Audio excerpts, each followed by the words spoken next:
Bonjour à toutes et à tous.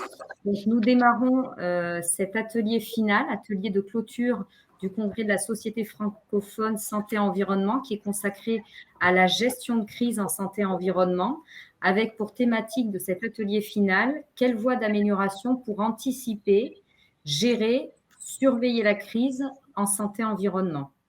Autour de la table aujourd'hui, donc je vais les présenter dans un premier temps très succinctement et ensuite on rentrera plus dans le détail, vont intervenir donc Monsieur Jean Etch, maire de Fos-sur-Mer, Philippe Chamaret, bonjour, président de l'Institut Éco-Citoyen. Bonjour, directeur.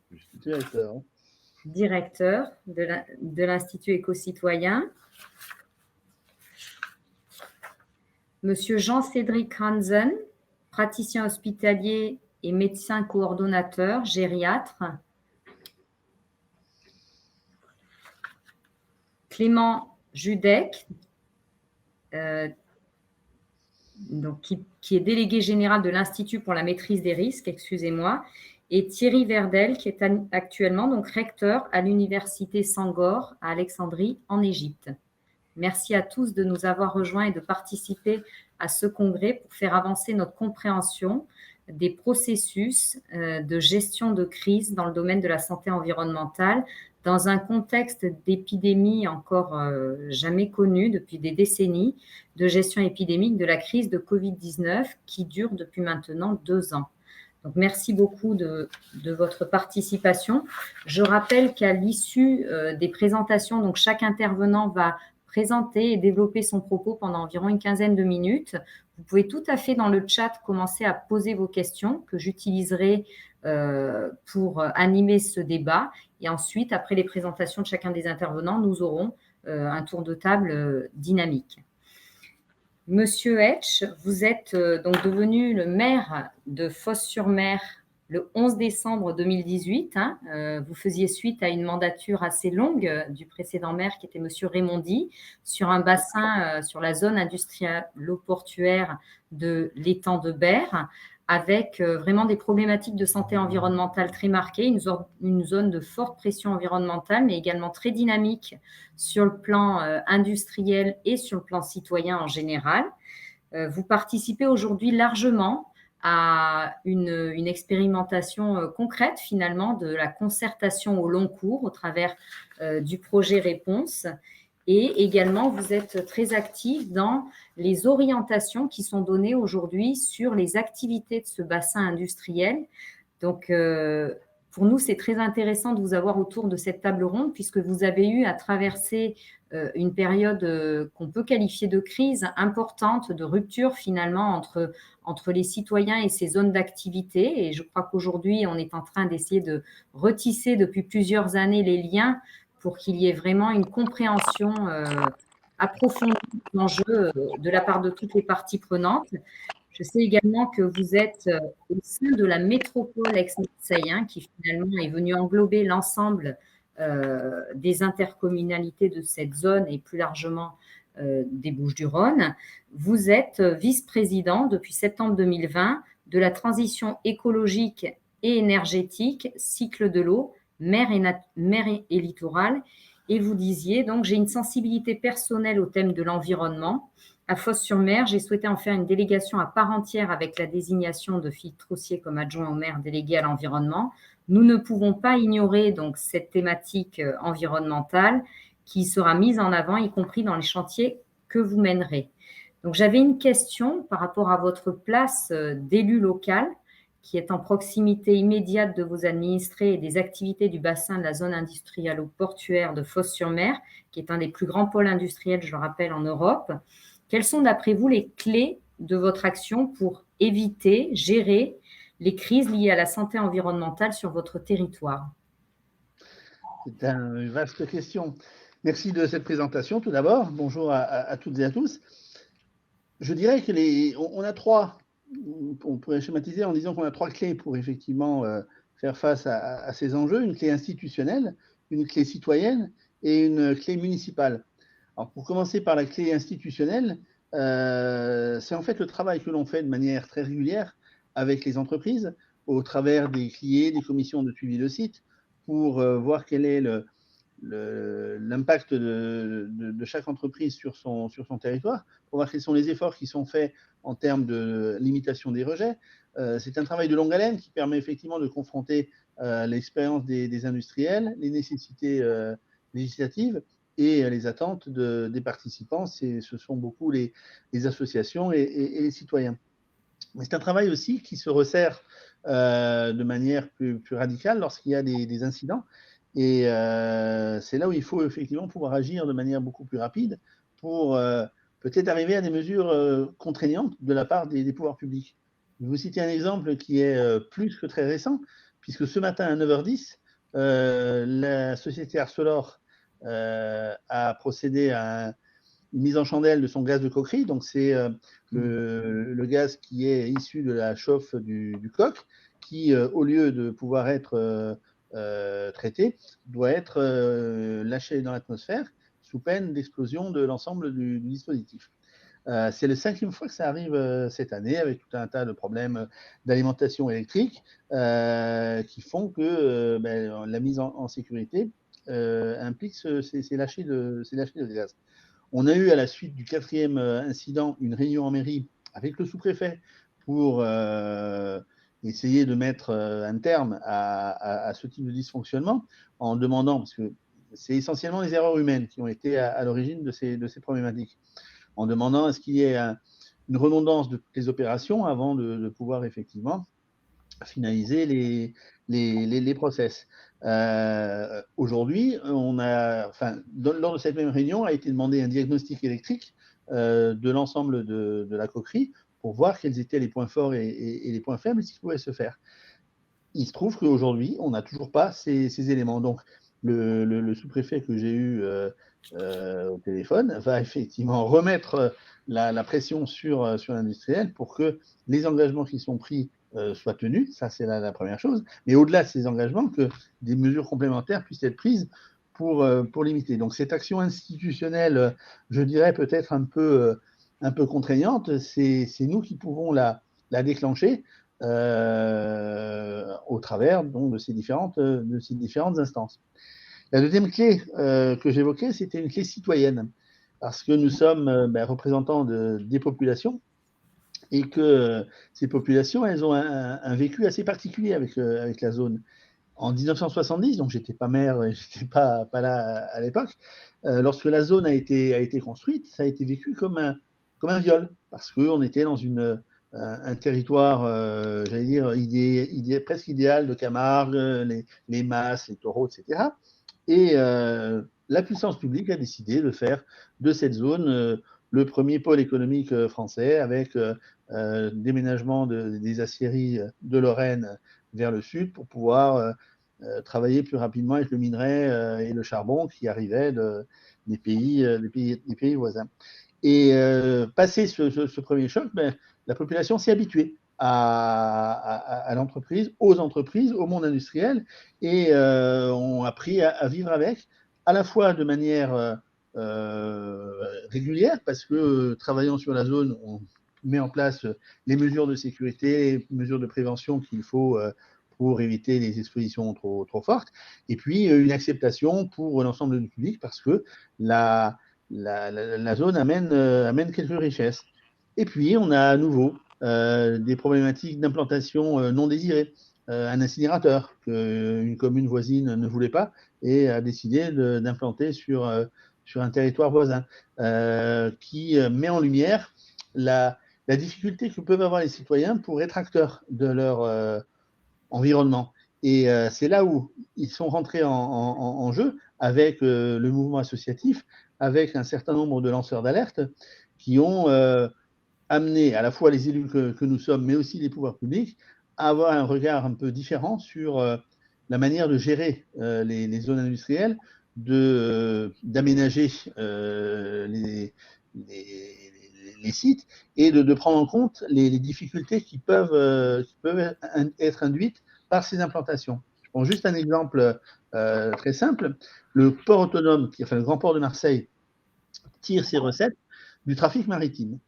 Le trafic maritime, c'était le pétrole, c'était les vracs solides avec le charbon, avec la bauxite, avec des éléments comme ça qui venaient de ports de Méditerranée ou de plus loin. Aujourd'hui, le pétrole est à la baisse. Le grand port maritime transforme cette recette par l'accueil de conteneurs et le développement de toute la partie conteneurs.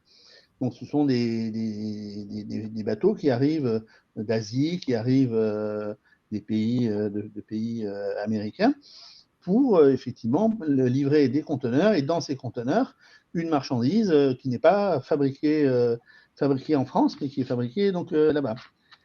C'est pas tant le problème de la fabrication que ensuite l'acheminement de ces marchandises dans les entrepôts logistiques qui ensuite partent sur des camions. Et on a chaque entrepôt qui s'implante, c'est entre 400 et 500 poids lourds supplémentaires sur les routes, avec ce que ça comporte comme pollution et à la fois sonore et aérienne. Donc ce choix d'aménagement, pour lequel les citoyens et les élus que nous sommes n'ont pas beaucoup de maîtrise, puisque le grand port est aménageur et ne partage pas, ou ne partageait pas jusqu'à aujourd'hui ses souhaits, et bien jusqu'à il y a quelques temps, c'était source de conflits et de heurts entre, oui, on peut dire de heurts entre la population et les aménageurs. On a aujourd'hui, avec le nouveau directeur du port, une vision un peu différente, puisqu'il souhaite, lui, organiser de manière plus logique les implantations et de faire partager avec la population les choix qui sont faits et aussi les mesures de compensation ou d'évitement qui peuvent être associées à ces implantations. Donc il y a une prise de conscience qui, à mon avis, est née de tous les mouvements citoyens qui ont pu se déclencher, que ce soit à Fos ou dans d'autres territoires, mais qui permettent effectivement d'avoir cette vision différente. Et puis, bon, la troisième clé, ce sera bien évidemment une clé municipale, avec pour les... là, on est plus sur la partie sécurité, puisque nous avons, nous, sur notre territoire, 15 entreprises classées Céveso, avec des risques d'explosion, des risques d'incendie, des risques de nuages toxiques.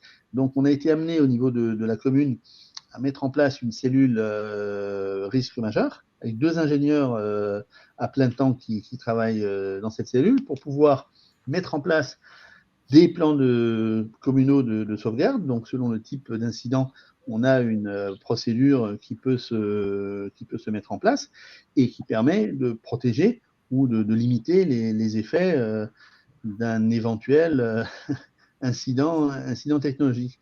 Et donc là, on a une action directe et importante à jouer en termes de santé, puisque là, on est dans l'immédiateté et il faut pouvoir réagir de manière instantanée. On fait des exercices, allez, il y en a 2 à 3 par an pour roder tous les dispositifs, et chacun dans son secteur a un rôle à jouer.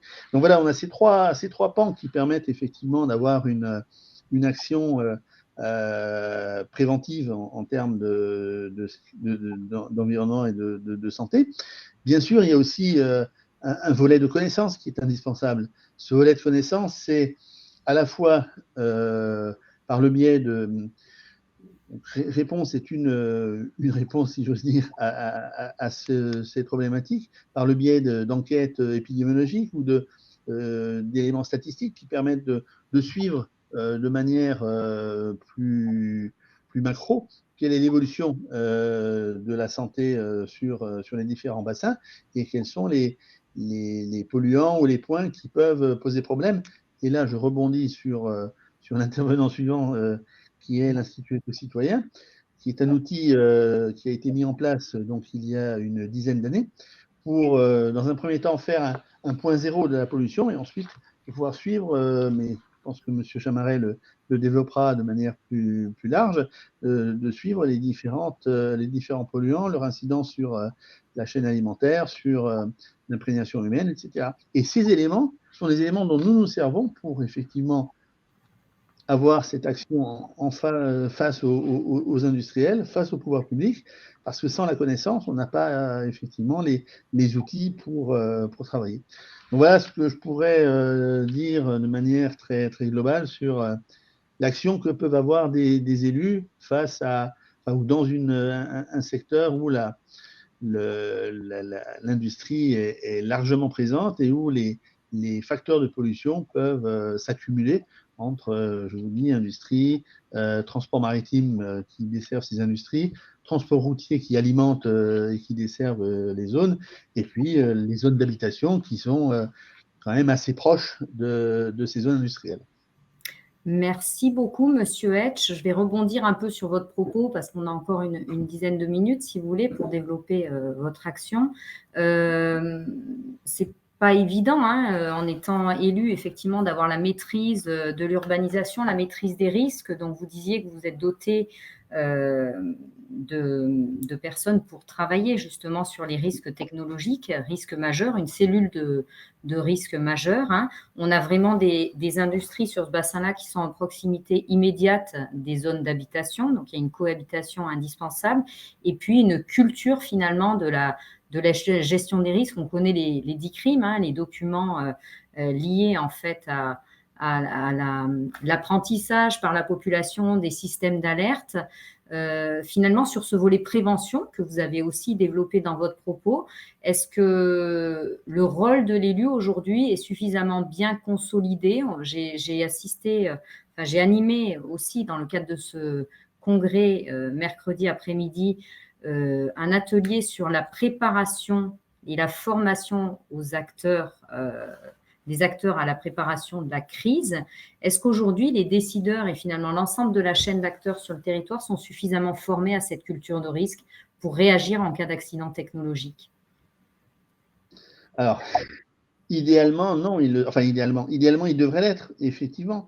Mais la prise de conscience et la mise en place de ces dispositifs n'est pas une obligation. Donc, c'est chaque collectivité qui décide de mettre en place un tel système ou pas. Nous avons des collectivités voisines où ça n'existe pas, où l'information est peut-être un peu plus diffuse ou un peu moins précise ou moins fouillée. C'est mon prédécesseur, René Raymondi, qui a effectivement mis en place cette cellule. On était dans les années 2004 pour pouvoir faire face à un éventuel risque qui pouvait se produire.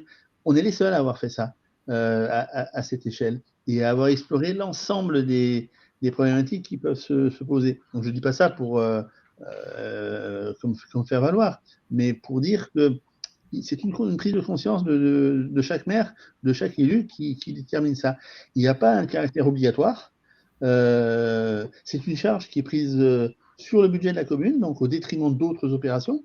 Moi, je considère, et comme René Raymondi l'avait fait, que la santé et la sécurité, ce sont des points importants, donc pour lesquels il faut effectivement être présent et actif. Mais d'une manière générale, ce n'est pas une obligation, ce n'est pas quelque chose qui rentre dans les compétences directes de la commune, et on n'a pas de moyens de coercition ou d'incitation pour aller là. Ce serait peut-être un levier à faire actionner, à la fois en termes d'incitation et de compensation financière. Également, sur ces bassins industriels, on l'a vu en 2015, hein, quand il y avait eu l'accident, c'était sur Lyon-Delmazel, cette nécessité de coopération intercommunale, donc vraiment de coordination de l'ensemble des collectivités, puisqu'évidemment, les nuages ne s'arrêtent pas aux frontières communales, hein, ils vont dépasser les frontières communales, et on va avoir à réagir collectivement, en particulier sur ce type de zone, réagir dans l'immédiat, dans la phase aiguë de la crise, et puis également au plus long cours, ce qui avait amené justement à avoir une réflexion coordonnée sur le post-accidentel qu'on appelle. Donc moi, je me demande finalement aujourd'hui, est-ce qu'il y a quelque chose encore à faire pour améliorer la coordination sur ces zones industrielles de la survenue d'un accident technologique? Est-ce que finalement l'échelon préfectoral permet aujourd'hui cette coordination, ou est-ce qu'il y a un lieu qui permettrait aux collectivités finalement d'animer cette acculturation de façon plus régulière en dehors des phases de crise? Bon, je crois que l'échelon départemental et via les services de la préfecture est un échelon qui tient la route dans la mesure où il y a possibilité par ces instances de déclencher des secours, de mobiliser les effectifs que ne pourrait pas faire une commune ou un groupement de communes ou des industriels entre eux. Lorsque l'incident reste dans l'enceinte de l'entreprise, les entreprises sont équipées d'équipes de sécurité, que ce soit des pompiers ou que ce soit des secouristes, pour traiter dans l'urgence. Ensuite, lorsque ça dépasse le cadre de l'entreprise, si la commune est en capacité de gérer toute seule les éléments, on a effectivement la supervision de la préfecture, mais c'est nous qui avons la responsabilité. Dès lors qu'on dépasse le cadre d'une commune, et vous l'avez rappelé à juste titre, les nuages, ils ne s'arrêtent pas à une frontière administrative, ni le souffle d'une explosion, c'est à ce moment-là, à cet échelon qu'il faut pouvoir travailler. Tout simplement aussi parce que les infrastructures routières, les infrastructures électriques ne sont pas dans les compétences des communes. Et on va avoir au mois de mai l'année prochaine un exercice, j'allais dire, ce sera vraiment le grand scénario catastrophe, un exercice qui va durer 2 jours, qui va, à partir d'un phénomène naturel d'inondation ou de submersion marine, enclencher une série de réactions en chaîne et pour lesquelles la collaboration et la coopération intercommunale, mais même au-delà de ça, je crois que des effectifs nationaux et européens seront mobilisés pour voir comment on peut réagir dans les cas extrêmes. Donc, il y a bien évidemment une coordination qui doit se faire au niveau du département, enfin de la préfecture. Et ensuite, on a chaque commune des réflexes à avoir pour travailler en bonne intelligence. Je vous remercie beaucoup. Merci beaucoup, monsieur le maire, de votre intervention. Peut-être qu'on aura le temps de rebondir avant que vous ne partiez à la fin des interventions. Donc, je rejoins Philippe Chamaret qui maintenant va intervenir. Donc, monsieur le maire, justement, parlait de l'intérêt d'avoir ce type d'institut sur un territoire pour orienter, hiérarchiser en fait les actions et diffuser les connaissances, approfondir les connaissances locales. Donc, Philippe Chamaret, vous êtes directeur de l'Institut éco-citoyen pour la connaissance des pollutions à Fos-sur-Mer. Vous avez une équipe de 9 personnes et vous êtes équipé d'un laboratoire de 100 mètres carrés. Donc, l'Institut a pour vocation de développer la connaissance en accueillant la recherche publique sur un territoire en tension, on vient d'en parler, qui est celui de la métropole Aix-Marseille-Provence et du golfe de Fos. Votre démarche se décline en 3 axes. L'étude de tous les milieux et de la santé dans une seule et même approche, la prise en compte de la connaissance issue de tous les acteurs, moyennant un processus de validation des méthodes employées, et enfin, comme 3e axe, l'implication des citoyens dans le processus de recherche. C'est vraiment quelque chose de très particulier et novateur, vous nous en parlerez. Et cette connaissance est destinée à améliorer l'état de l'environnement en dotant les décideurs, donc que ce soit des politiques, des citoyens ou les acteurs économiques, des outils de la gestion et de la gouvernance. Donc, notamment, il s'agit d'adapter la réglementation et le suivi environnemental et sanitaire aux spécificités locales. Donc, vous nous parlerez peut-être du contrat du Golfe qui intègre de nouveaux paramètres, du plan climat qui tient compte des particules ultra fines, du contrat de nappe et du bruit de fond au niveau des sols, puisqu'on sait que les sols sont le réceptacle finalement des rejets, que ce soit des rejets urbains d'ailleurs ou des rejets d'activité humaine en général et industriels.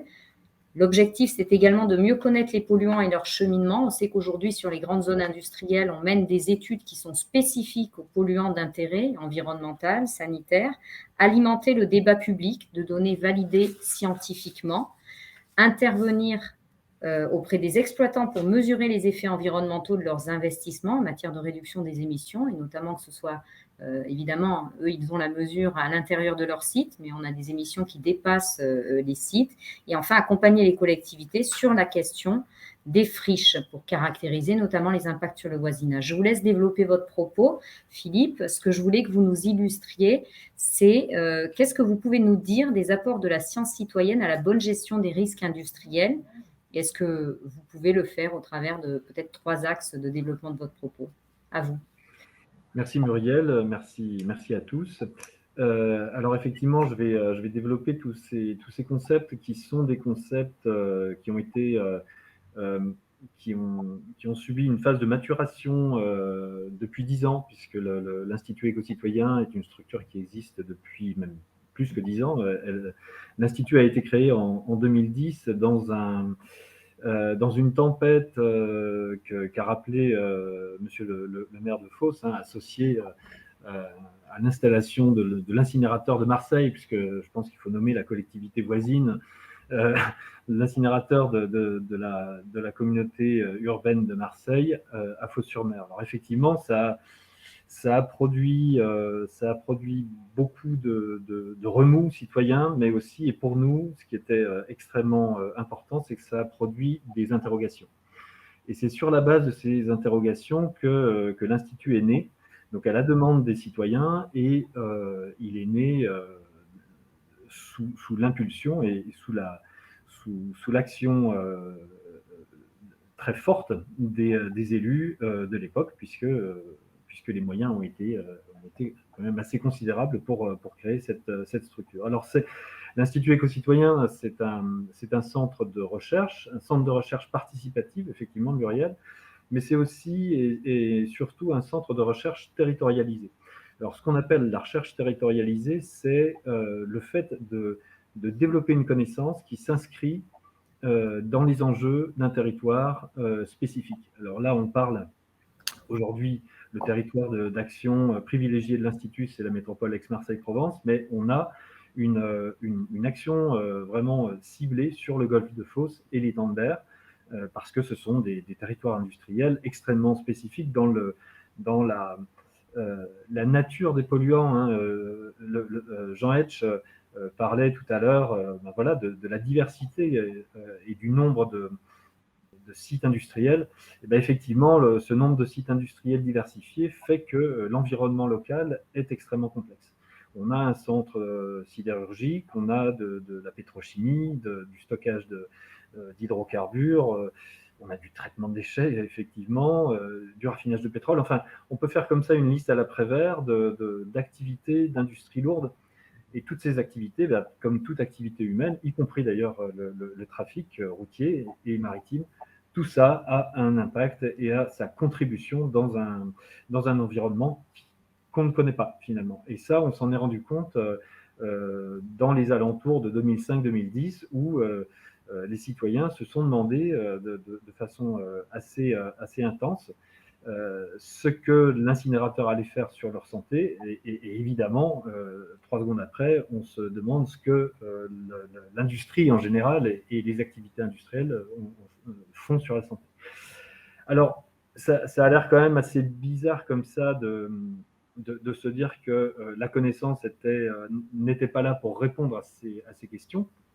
Et effectivement, il a fallu depuis développer une connaissance vraiment spécifique, en ayant une approche assez particulière qui se fonde sur l'intégration à plusieurs niveaux à la fois des acteurs et des thématiques du territoire. Alors, Muriel, vous disiez tout à l'heure que la démarche de l'Institut se décline en 3 axes. Le premier axe, c'est un axe d'intégration de tous les milieux et de la santé dans une seule et même approche, c'est-à-dire qu'on ne saucissonne pas d'un côté l'air, de l'autre côté les sols, etc. Alors, le saucissonnage, c'est absolument pas une critique, c'est un fait. Je pense que toute administration a besoin comme ça de structurer les démarches, et c'est tout à fait compréhensible. En revanche, dans une démarche de compréhension et d'action politique ensuite, il faut réintégrer tous ces milieux ensemble, parce que l'air parle au sol et que les sols parlent au milieu marin, etc. Et que tout ça parle à l'organisme humain, parce que les polluants, comme le disait Jean Hetch tout à l'heure, n'ont pas de frontières et ils ont un cheminement. Donc il faut comprendre les interfaces, il faut connaître les interfaces entre les milieux, entre l'air, les sols, la végétation, etc. Donc, c'est vraiment, alors ça a l'air encore une fois simple de parler d'intégration de l'environnement et de la santé. Là, on mélange 2 océans. qu'on ne connaît pas non plus. Donc, on multiplie les difficultés, mais ce qui est important, c'est quand même de commencer à le faire. Et effectivement, depuis 10 ans, on a sur la place un certain nombre d'initiatives et de structures qui aujourd'hui peuvent aller de plus en plus rapidement et de façon de plus en plus puissante dans le développement de la connaissance en santé-environnement. Le deuxième principe intégrateur, c'est que l'Institut éco-citoyen a pour vocation de prendre en compte la connaissance issue de tous les acteurs. Donc des acteurs de la recherche publique, puisque c'est effectivement la vocation première de l'Institut, c'est d'accueillir la recherche publique sur un territoire en tension.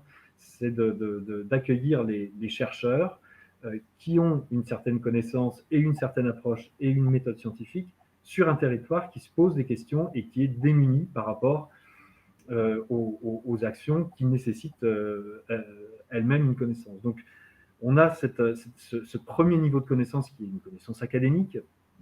On va comme ça avoir un partenariat fort avec les laboratoires de recherche et notamment Aix-Marseille Université, puisqu'ils sont quand même assez à la pointe des sujets environnementaux. Mais on a aussi toute la connaissance qui est développée par les acteurs industriels, parce qu'ils ont eux-mêmes des laboratoires, ils connaissent eux-mêmes leurs produits, et l'idée, c'est quand même de valoriser cette connaissance-là et toutes les études qui sont faites par les acteurs économiques. Et puis enfin, le troisième niveau de connaissance, c'est la connaissance qu'on dit aujourd'hui expérientielle. Donc c'est par exemple la connaissance citoyenne, c'est l'histoire du territoire, c'est la dimension culturelle de la connaissance que les habitants du territoire peuvent développer en vivant dessus, en ayant une certaine pratique de l'environnement, de la randonnée, même une pratique professionnelle de l'environnement. Voilà, donc c'est la prise en compte de toute cette connaissance-là fait qu'on va développer quelque chose de complémentaire et de vraiment qui s'attache à un territoire. Et puis le troisième principe, vous l'avez dit aussi, c'est l'implication directe des citoyens dans le processus de recherche. Alors ça, ce qu'on a cherché à faire dès le début, dès le commencement de l'Institut, on a cherché à faire en sorte que la connaissance développée par l'Institut ne parte pas, qu'elle reste sur le territoire et qu'il y ait une relation directe entre les chercheurs et les citoyens. Parce que, encore une fois, ce qui a déclenché la création de l'Institut par les élus, ce sont des questions citoyennes. Et l'interrogation citoyenne, elle a cette force d'initiative de l'étude. Elle a cette force d'initiative de la recherche. Parce que quand un citoyen se pose une question, soit il existe la connaissance et puis on fait une petite étude bibliographique et on lui répond. Mais en général, ce n'est pas si simple que ça. Parce que la question, elle est citoyenne. Elle n'est pas, c'est pas encore une question de recherche. Et c'est ça qui est d'ailleurs, c'est la différence entre la question citoyenne, qui est une question politique. Hein. On peut très bien venir à l'Institut et nous dire, mais prouvez-nous que le golfe de Fos est pollué. Donc ça, c'est une question citoyenne, ce n'est pas du tout une question scientifique. À nous de traduire ensuite les concepts qui régissent cette question-là. Et à nous de faire appel aux acteurs qui peuvent développer ou qui peuvent valider les méthodes qui vont nous permettre de répondre à cette question.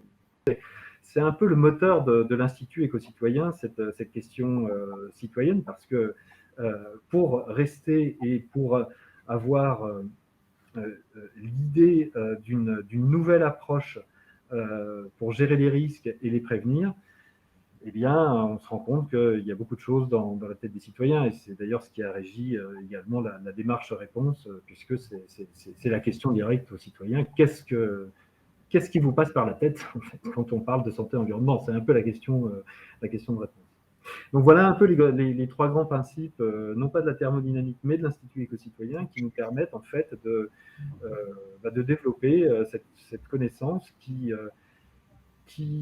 dépasse en fait le but d'alerter et qui va qui vise à aller jusqu'à une amélioration de l'état de l'environnement. Et ça passe aussi par une action politique, c'est-à-dire qu'on doit traduire la connaissance scientifique en des termes utilisables. Dire à un élu que l'atmosphère contient 50 microgrammes par mètre cube de particules, ça ne va pas vraiment parler à l'élu. C'est ni d'ailleurs à l'acteur administratif et aux services préfectoraux. Donc, de quoi on parle quand on parle de pollution? Au final, on parle soit d'une dégradation d'un milieu, soit d'une dégradation d'un état de santé, soit les deux d'ailleurs. Et donc, la démarche de l'Institut, ou la vocation de l'Institut aussi, c'est de traduire les données environnementales en quelque chose d'utilisable, de réel, de concret, dans l'utilisation pour susciter la décision, soit économique, soit politique. Et alors, ce que l'Institut produit, ce sont des outils pour la gestion et la gouvernance. Vous aviez parlé d'adapter la réglementation et le suivi environnemental. En 2010, on s'est rendu compte que la réglementation qui régit la surveillance de la qualité de l'air, donc qui est opérée par Atmosud, eh bien cette réglementation, et Atmosud en convient également, hein, cette réglementation est parfaitement lacunaire. Elle ne peut pas se traduire comme ça directement en un risque sanitaire. Alors, ce n'est pas sa vocation non plus, mais disons qu'il faut quand même avancer pour améliorer cette réglementation et pour qu'elle réponde aux spécificités du territoire, et notamment, par exemple, sur les territoires industriels, notamment à Fos-sur-Mer, on a une problématique de particules ultra fines qui ne sont pas réglementées encore et qui sont loin de l'être, hein, même si l'idée fait son chemin, il faut quand même développer encore une fois l'expertise et la connaissance sur ces particules-là, parce qu'on n'a toujours aucune idée de la normalité de l'exposition aux particules ultra fines. Donc ça, c'est une question. Qu'est-ce qui est normal? Qu'est-ce qu'un pic en particules ultra fines? Bon, on en a une petite idée, mais il faut quand même travailler encore un peu dessus. Et donc, voilà, on a identifié un certain nombre de polluants particuliers et spécifiques au territoire. Je parlais des particules ultra fines. Dans le milieu marin, on a une problématique de chlore dans le golfe de Fos. Donc, on a, avec les structures de recherche et soutenues par l'Agence nationale de la recherche, on a participé à un projet de recherche sur ces polluants-là. Bon, je ne vais pas faire la liste des actions, mais en tout cas, voilà, l'idée, c'est de connaître, d'identifier les polluants spécifiques, de les connaître, et pour pouvoir en fait agir ensuite sur le suivi, sur la réglementation, en allant compléter ce qu'on appelle les contrats de milieu, contrats de golfe, contrats de nappe, contrats de rivière, contrats d'étang, etc. Ce sont des dispositifs de suivi qui doivent s'adapter à la réalité du milieu. On a aussi tout le plan climat, par exemple, qui aujourd'hui comporte un volet particules ultra fines. Voilà, tout ça grâce au travail des chercheurs, de l'Institut et de tous les acteurs locaux. Il y a aussi la question, je vais pas être très, très long encore, parce que j'ai l'impression d'exploser mon temps de parole. Je ne sais pas, Muriel, j'en suis où? Il faudrait conclure, mais c'est bon. Merci. Alors, effectivement, alimenter le débat public, en 2010, quand on rentrait dans des réunions publiques, notamment dans le cadre de l'incinérateur, mais aussi dans les cliers, dans toutes ces structures qui mettaient en lien les acteurs industriels et les citoyens, il fallait avoir une bonne paire de boules caisses pour pouvoir tenir les 2 heures de réunion, parce que les arguments n'étaient pas forcément fondés sur une réalité scientifique, mais c'était vraiment du ressenti. Et c'est normal, c'est à partir de ce ressenti qu'on a travaillé avec les citoyens pour développer la connaissance. Et donc, on note quand même une amélioration des conditions du débat public grâce à cette connaissance-là. Aujourd'hui, on entend parler de la particule ultra fine, on entend parler des processus industriels sur un mode plus d'expertise où les citoyens peuvent dialoguer avec des structures administratives ou des structures techniques comme les opérateurs industriels. Et puis enfin, et je terminerai là-dessus, l'Institut, c'est aussi la possibilité pour les collectivités de s'appuyer sur une connaissance pour pouvoir directement améliorer leur environnement. Et là, les friches industrielles sont un vrai problème, non seulement pour la métropole Aix-Marseille-Provence, mais dans la France entière. On manque d'espace pour développer les villes. Aujourd'hui, développer une ville, si on ne va pas sur un territoire pollué, en général, on grignote sur les terres agricoles. Donc, il y a un vrai problème. Il va falloir résoudre cette question-là qui coûte très cher, donc qui n'est pas forcément à la portée de toutes les collectivités. On a un exemple d'ailleurs à Port-Saint-Louis-du-Rhône où on conduit une action d'identification et de réhabilitation des friches industrielles qui ont un fort impact sur le niveau de HAP des populations. Et donc voilà, on développe cette capacité-là. Alors je parle de ça, pourquoi ? Parce que cette problématique d'exposition au HAP a été relevée par des jardiniers à Port-Saint-Louis-du-Rhône qui nous accompagnaient sur une étude de transfert sol-plante. De façon tout à fait fortuite, on s'est rendu compte qu'il y avait des HAP. Et voilà, ce sont des jardiniers, des jardins partagés qui ont mis le doigt dessus. Donc on voit que ce soit les pêcheurs, les plaisanciers, les jardiniers, les randonneurs, etc., on a une conjonction de questions qui amènent les chercheurs et les experts à creuser un peu l'affaire. Et c'est ça qui nous fait marcher. Merci beaucoup Philippe de cet exposé très complet. Je rappelle que l'Institut fonctionne avec des crédits des collectivités, donc c'est vraiment quelque chose à souligner. Il y a une volonté des collectivités d'approfondir les connaissances de terrain. Et puis, vous avez parlé de l'intégration. Alors moi, ça me tient à cœur, ayant beaucoup travaillant toujours sur ce bassin aussi et sur l'exposition des citoyens. Donc, on se situe à un niveau complètement intégrateur. Vous l'avez dit, la difficulté entre le morcellement de la connaissance, le morcellement des gestionnaires finalement du risque. Et nous, côté santé, l'importance d'avoir une intégration de l'ensemble des risques et de l'exposition de la population. C'est extrêmement complexe, oui. Et par rapport à ça, parce que je sais que vous êtes intervenu sur le concept de One Health, tout à fait. Je pense que voilà, c'est la quintessence de l'intégration des thématiques. Complètement. J'en reparlerai, mais l'ensemble des débats que nous avons seront mis à la disposition par la Société francophone santé-environnement. Tous les adhérents, et puis je pense qu'à terme, tout le monde pourra avoir accès à l'ensemble des ressources et des ateliers qui ont eu lieu, dont un atelier sur le One Health jeudi dernier qui sera mis à disposition. Oui, je voulais parler de cette complexité parce que trop souvent, on tend à simplifier les problématiques. On a la chance, avec votre Institut citoyen, de pouvoir entrer dans la complexité. Je vais citer un homme, ce n'est pas coutume pour moi, mais je citerai Edgar Morin, que j'aime beaucoup, qui dit que la complexité est le paradigme de la science. Donc oui, il ne faut pas lâcher cette complexité, même si ensuite on a des enjeux très globaux et qu'il faut savoir dézoomer, prendre de la hauteur.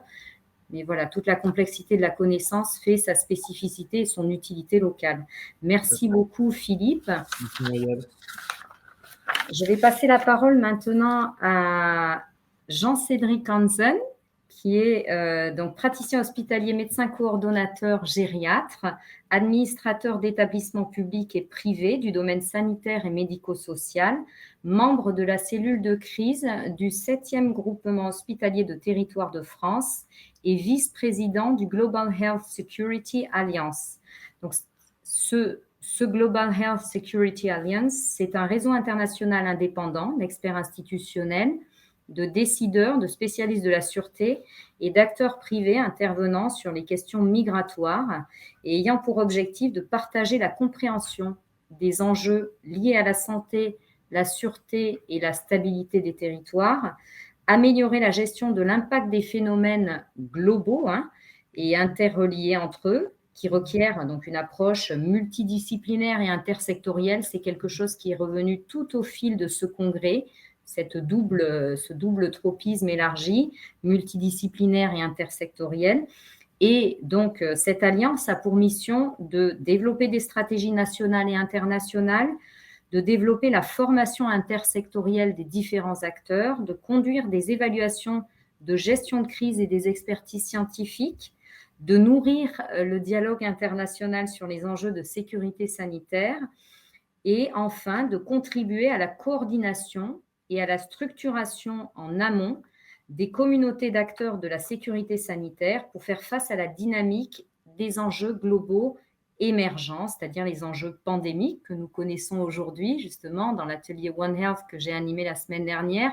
Maria Neira intervenait afin de souligner finalement le fait qu'aujourd'hui, nous sommes dans une ère pandémique et donc qu'il faut se préparer, en tout cas améliorer notre gestion à ces crises. Quels sont vos 3 éclairages principaux au regard de votre implication professionnelle aujourd'hui au sein de cette alliance sur l'évolution des approches? C'est-à-dire, est-ce que vous notez une évolution des approches en matière de gestion de crise sanitaire et notamment une amélioration des dispositifs d'alerte et de gestion de crise aujourd'hui appliquée, je vous propose de l'appliquer, mais vous pouvez l'appliquer à autre chose, à la gestion de la crise pandémique de la Covid-19? Alors, d'abord, on est au cœur de la complexité, ça a été soulevé, et affronter la complexité, c'est quelque chose d'essentiel aujourd'hui. Et nous parlons au Glossa de clarification de la complexité que nous opposons à la simplification. Et je crois que c'est un point que tout le monde partage ici et qui s'est démontré par les 2 interventions précédentes et qu'on va retrouver dans les 2 interventions qui vont me suivre. Mais mon propos peut être très très court parce que finalement, qu'est-ce que nous constatons? On constate qu'il y a des améliorations des prises de conscience, mais par contre, et ce sera mon premier point, c'est que justement les systèmes d'alerte sont déficients. Et ils n'ont pas pour l'instant commencé à avoir du sens. Pourquoi? Parce qu'on est dans une logique de silo et au Glossa, on essaye de faire voler en éclats ce que sont les silos et la logique de silo. Alors encore une fois, le silo c'est intéressant pour comprendre, mais ça devient handicapant pour agir. Et aujourd'hui, il faut bien comprendre que, et on est complètement dans le One Health, parce que il faudrait que notre système de monitoring, de préalerte, de surveillance, si on veut, devrait commencer au niveau des végétaux, au niveau des animaux sauvages, qui sont les précurseurs de l'alerte, par exemple, d'une pandémie à venir. Et je ne parle pas d'une pandémie nécessairement virale, elle pourrait être bactérienne, ou alors ça pourrait aussi être une pollution chimique, radiologique, nucléaire, qui pourrait être détectée en premier par la faune sauvage et l'étude de la faune sauvage. Évidemment, elle ne se fait pas dans un point précis, mais elle doit se faire partout. Et donc, aujourd'hui, on surveille plus ou moins bien la santé des animaux de rente, ça se fait à peu près. Un petit peu moins la surveillance, en tout cas, c'est vraiment ça reste beaucoup au niveau, enfin encore en silo des végétaux, des cultures. Et puis, on ne partage pas ça avec le monde de la santé, c'est-à-dire que le monde de l'agroalimentaire ou de l'agronomie ne partage pas beaucoup. Et les ponts sont très rares avec la santé publique, ou d'ailleurs ça a été dit dans un autre atelier, que la santé publique s'occupe des humains et l'intervenant est un peu surpris qu'on lui demande de s'intéresser à la santé végétale. Alors, il n'a pas à devenir expert, bien évidemment, mais il pourrait peut-être s'intéresser aux alertes parce que certains virus sont des zoonoses, c'est-à-dire ils commencent par attaquer le monde végétal, puis le monde animal, puis le monde humain, parce qu'il s'adapte sur une autre espèce. Donc, ce serait important de casser un petit peu ces éléments. Et puis, les systèmes d'alerte devraient être aujourd'hui, en tout cas dans le futur, et on va essayer d'influencer les décideurs, de leur inculquer, de faire émerger l'idée que les systèmes d'alerte devraient être inclusifs, pluriprofessionnels, incluant la population et ses représentants institutionnels, associatifs, voire informels. Aujourd'hui, vous roulez sur une route de campagne, vous voyez un animal mort, eh bien, vous n'allez pas le ramasser et vous ne savez pas où l'amener. Et donc, cet animal mort qui a énormément d'informations à fournir sur l'état de santé de son territoire, mais il faudrait pouvoir l'amener, je ne sais pas, au muséum d'histoire naturelle local, peut-être, en tout cas auprès d'un point d'entrée qui permettrait d'analyser quel est le périmètre de vie, connaître les modalités d'alimentation, de vie, le système de santé de cet animal mort, et d'en déduire peut-être une menace pour l'espèce humaine ou pour la chaîne alimentaire, tout simplement, et donc avoir un impact sur notre santé globale.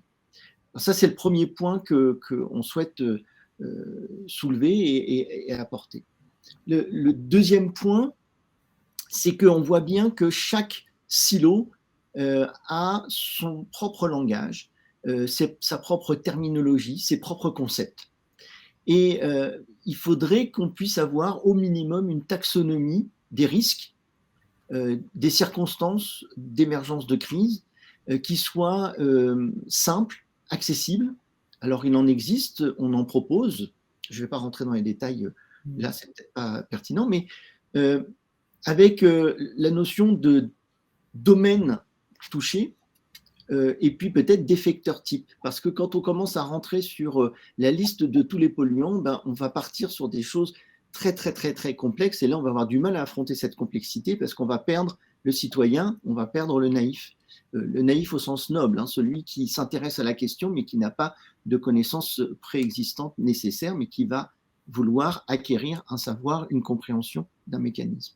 Et donc, il est important qu'on développe une culture, et encore une fois, on va retomber sur One Health, donc ça va faire plaisir à Muriel, mais une culture sur l'interdépendance de l'ensemble des systèmes vivants, de l'ensemble des systèmes écologiques qui coexistent, et qu'il est important de diffuser cette culture auprès de la population et d'avoir finalement une vision simple, et il existe des schémas, j'en ai proposé un tout à l'heure dans un autre atelier, de la cascade des déterminants de la santé qui permet de voir qu'on part du génétique, de ce qui est donné pour terminer à la qualité de la nourriture et de la boisson qui en retour va influencer la génétique du vivant.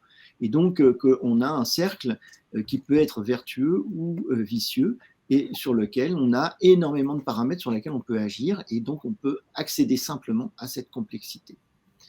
Et il serait intéressant que cette taxonomie donc s'accompagne d'un lexique. Alors un lexique un peu particulier, ce serait un lexique conceptuel, parce que, comme je viens de le dire, on a beaucoup de termes techniques, beaucoup de concepts différents dans les différents silos, dans les différents domaines d'expertise, et on a beaucoup de mal à comprendre, il y a des faux amis, il y a des termes qui sont utilisés avec des acceptations complètement différentes, soit d'un pays à un autre, soit d'une science à une autre. Et il serait intéressant qu'on ait quelque part un lexique conceptuel, c'est-à-dire qu'on aurait la définition, la traduction, mais aussi dans l'explication d'une langue accessible, les concepts liés aux termes dans la spécialité donnée. Alors ça ferait là encore une sorte de supra ou de métadictionnaire extrêmement complexe, mais qui nous permettrait d'être sûr qu'on comprend bien ce que dit l'autre, ou qu'on a bien compris ce qu'a écrit l'autre. Et souvent, on a des malentendus, alors qui peuvent être source de création, source d'idées, mais qui peuvent aussi être source de malentendus et de perte d'informations et de perte de savoir. Donc l'idée aussi, c'est que l'approche doit être la plus large possible. Aujourd'hui, faire une approche comme celle que je viens de décrire au niveau d'un pays n'a aucun sens, parce que les frontières administratives ou politiques n'ont pas de sens pour les phénomènes physiques, pour les phénomènes vivants. Et donc, par contre, ces frontières, qu'elles soient politiques ou administratives, elles ont une capacité à introduire plus de vulnérabilité. Parce que, évidemment, si je mets en place une étude environnementale ou une analyse sanitaire ou une stratégie thérapeutique sur un territoire et qu'il s'arrête au niveau de la frontière administrative, eh bien, on va prendre l'exemple de la pandémie actuelle, tel pays prend telle mesure, quelque part, il ferme les fenêtres d'une certaine manière, eh bien, le nuage de poussière, qui peut être l'image de la pandémie, hein, le virus se répand comme un nuage de poussière sur le territoire, eh bien, si on ferme les fenêtres d'une maison, eh bien, le nuage de poussière, il va aller de l'autre côté de la rue.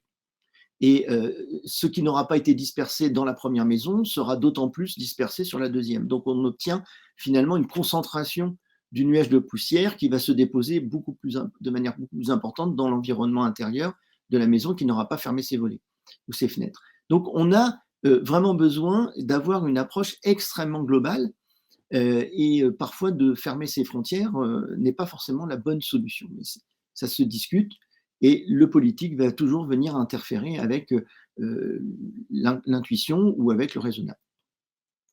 Donc ça, c'était mon deuxième point où il serait intéressant d'introduire cette culture de la vulnérabilité, de l'identification des vulnérabilités et d'avoir cette taxonomie partagée sur le plus grand territoire avec des réponses les mêmes. Alors, par rapport aux réponses, qui serait mon troisième point, c'est qu'il serait intéressant d'articuler et de mieux coordonner les réponses avec une doctrine partagée, ce qui n'est pas toujours le cas aujourd'hui. Chaque pays a sa propre doctrine, par exemple, chaque région, chaque continent a sa propre doctrine. Ça, c'est pas forcément ce qu'il y a de mieux. Ce serait intéressant d'avoir une doctrine partagée, puis c'est plus facile à faire. Par contre, les déclinaisons stratégiques d'une même doctrine, elles font sens d'être adaptées à chaque réalité des territoires, qu'on parle de territoire supranational ou national. Bon. Et puis, mais là encore, hein, l'échelle européenne, pour une pandémie, l'échelle européenne, c'est un minimum pour avoir un effet, un effet notable sur l'échelle globale. Et évidemment, il faut veiller à ce que cette stratégie inclue les mécanismes de résilience spontanés, parce qu'on veut souvent imposer une résilience et on oublie de voir en quoi le système lui-même, spontanément, va réagir à une agression et donc va développer sa propre résilience, qui sera couronnée ou pas de succès, bien sûr. Des pandémies, il y en a eu à des époques où l'humanité n'avait pas les connaissances scientifiques et les moyens techniques qu'elle a aujourd'hui. Et pour autant, elle a été capable de résilience parce que le monde vivant, la société humaine est capable de résilience face à une agression, indépendamment de ses compétences technologiques. Et donc, c'est intéressant aussi de s'intéresser au spontané, au possible, et de voir comment on peut, au lieu d'imposer de manière stricte ou rigide des réponses qu'on va plaquer sur un territoire, et bien de voir comment le territoire contient lui-même des opportunités de résilience. Évidemment, il n'y a pas que le territoire lui en tant que territoire, mais il y a ses occupants. Et évidemment, là encore, l'organisation sociale et sociétale va influencer. Tout ce que j'ai énoncé jusque-là, évidemment, nécessite la compréhension, l'acceptation, l'implication de tout le monde, mais de tous les citoyens, et finalement, et de toutes les cultures et de toutes les structures sociales et sociétales qui sont présentes. Et donc, je reviens un petit peu à à ce que j'ai dit en tout premier, c'est que c'est la clarification de la complexité, donc on peut rejoindre Edgar Morin sur ce plan-là, qui va permettre une certaine pédagogie qui va nous donner les moyens de mieux comprendre pourquoi se vacciner, pourquoi le lavage des mains, pourquoi la distanciation sociale, pourquoi est-ce que le vaccin n'apporte pas la réponse absolue et univoque que tout le monde attendait, c'est-à-dire qu'il n'est pas la panacée. Pourquoi est-ce que les choses sont plus compliquées qu'on voudrait bien l'espérer? J'en terminerai là.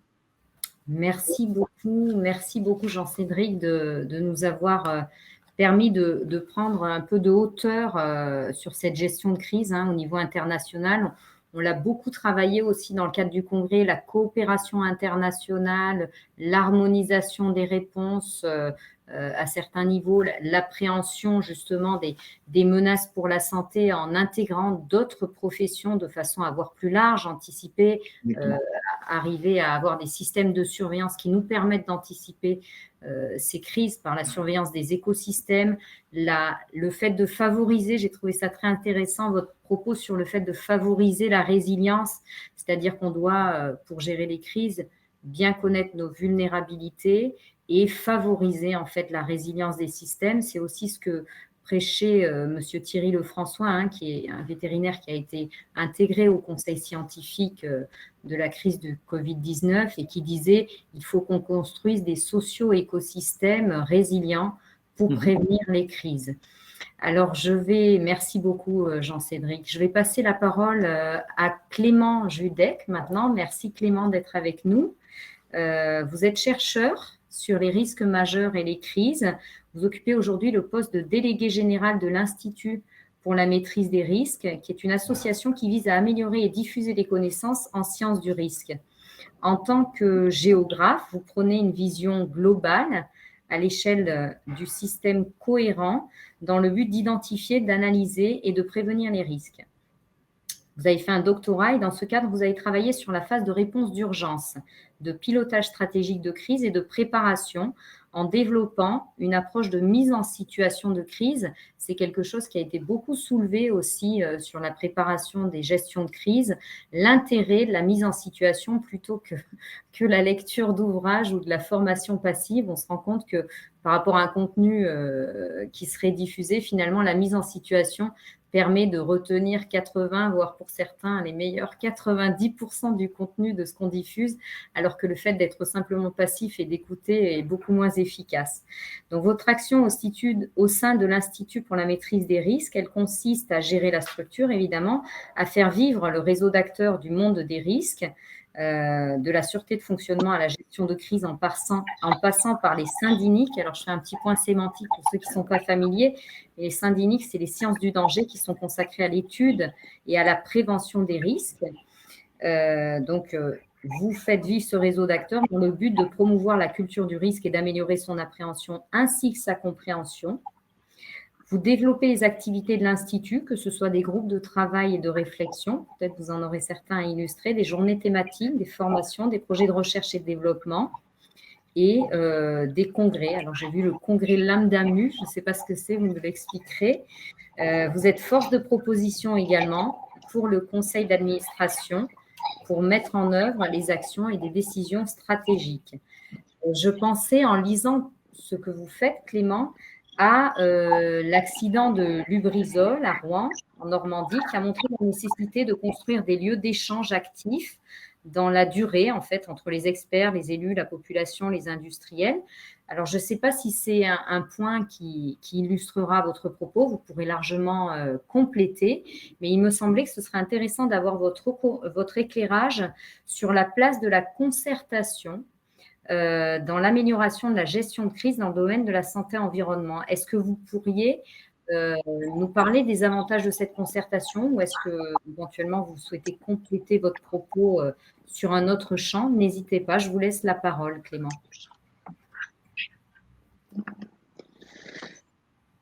Bon, déjà, je vous remercie pour l'invitation. J'espère que ça va marcher. Depuis tout à l'heure, la technique n'est pas très copine avec moi. J'ai essayé plusieurs réseaux, plusieurs ordinateurs. Alors, voilà. Très bien, et on vous voit. Dis-moi que je parle dans le vide. Mais voilà. Okay. En tout cas, on va parler de concertation, bien sûr. Concertation. Bon, c'est parfait. Tant mieux. On va essayer comme ça alors. On va d'évoquer le concept de complexité. J'ai entendu parler de connaissance au début. Il y a eu